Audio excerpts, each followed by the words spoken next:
Depuis 2008, le cursus de l'EMCA s'est modifié puisqu'on est passé sur un cursus depuis la rentrée de septembre 2008 de 2 à 3 ans et nous délivrons maintenant un titre qui est le titre d'assistant réalisateur de cinéma d'animation qui est un titre reconnu par le RNCP qui est le Registre national des certifications professionnelles, titre reconnu au niveau 3.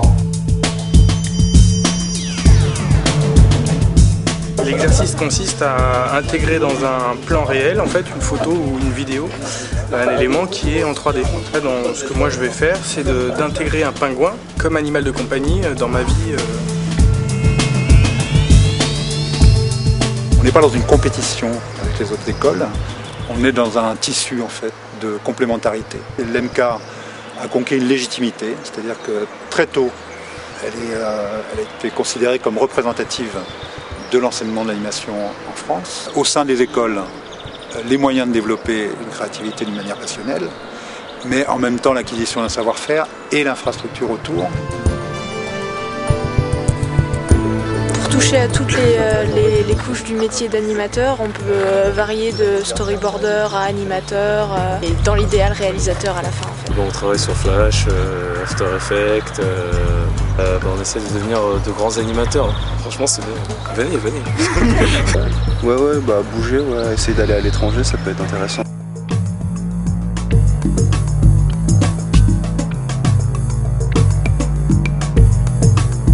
Il y a un concours qui est organisé entre différentes écoles d'animation en France, par Canal J, qui met les étudiants en situation de production. C'est-à-dire qu'ils ont un thème, ils ont un mois de travail pour faire un film d'1 minute. Il y a un jury d'internautes et d'enfants, c'est diffusé sur la chaîne. Il y a un vote. Et donc là, cette année, c'est un film de l'EMCA qui a été élu par ce jury. La toute première année, d'ailleurs, il y avait un film qui s'appelait Atomic Spaceship et au Forum des images à Paris, au Festival du Trécourt, il avait eu le prix de l'animation tout de suite. Donc ça aussi, ça participe beaucoup de l'autorité d'une école, ou du fait qu'elle s'impose comme ça dans un paysage très vite.